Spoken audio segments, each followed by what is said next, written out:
talaga tagne-negosyo. So ngayon nandito nga pala tayo sa may Chef Bird Food Hub. So located nga pala to dito sa may Deca Homes. Along the road lang siya. Katabi nga pala niya yung built-in ng Big Group. So ayan, konting sala-sala lang libre ng tita ko. So ayan, samahan niyo kami. Andito nga pala tayo sa Bird Food Hub. Pero syempre bago ang lahat, i-share ko muna sa inyo itong sinabi ni Father Raura na minsan yung problemang hinaharap mo ngayon ay magdadala pala sa'yo sa biyayang hinihiling mo.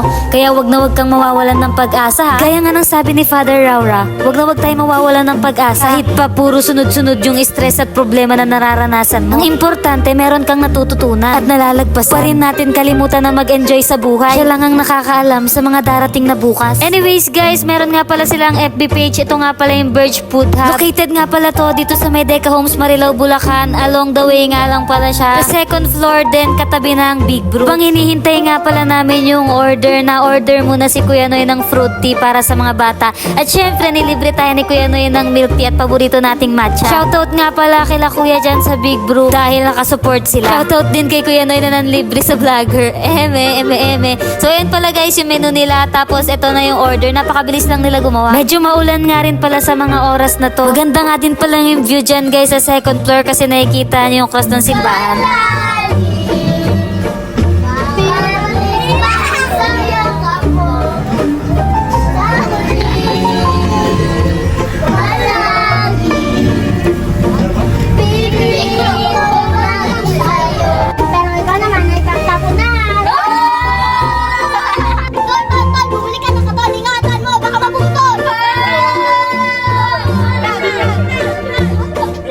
Sa paggawaan ng katol, meron kayong lamok doon?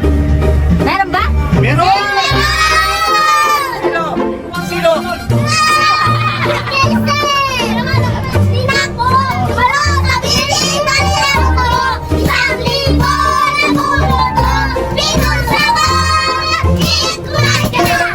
Yung mga in-order nga pala namin guys para may preference kayo, salmon, each dozen, Mongolian, tempura, inasal, salad, and rice. Nga pala guys, gusto ko magpasalamat sa mga bago ko na namang followers dyan. At syempre sa mga una at simula pa lang nandyan na, grabe, hindi ko man kayo maisa-isa pero palagi ako nagpapasalamat sa inyo. For the kain na nga pala muna kami dito guys. Ang solid nga pala ng mga pagkain nila, talagang mga lutong bahay din. Nga pala guys, sa may mga small business dyan at mga kaka-open lang na business, open nga pala ako for collaboration and partnership.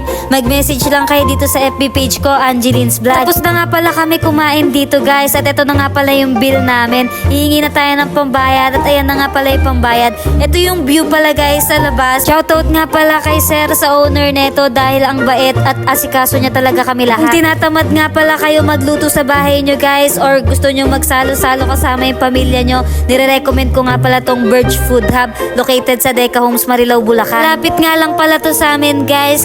Sumakay kami sa tricycle kasama namin yung mga bata at yung tita ko naman at mama ko naglakad na sila. Thank you Lord na naman tayo dahil merong blessing sa tita ko at shinare niya sa amin. Hindi ko man maipangako sa kanila pero ipapangako ko sa sarili ko na ako naman sa susunod. Shoutout nga pala ulit sa tita ko na kapatid ng mama ko. Thank you nga pala sa libre. Ito ko na lang din pala tatapusin tong vlog na to. Salamat sa panonood. Next vlog naman ulit. Bye! And don't forget to follow my social media accounts. Thank you! Catch a good time, even if it takes all night.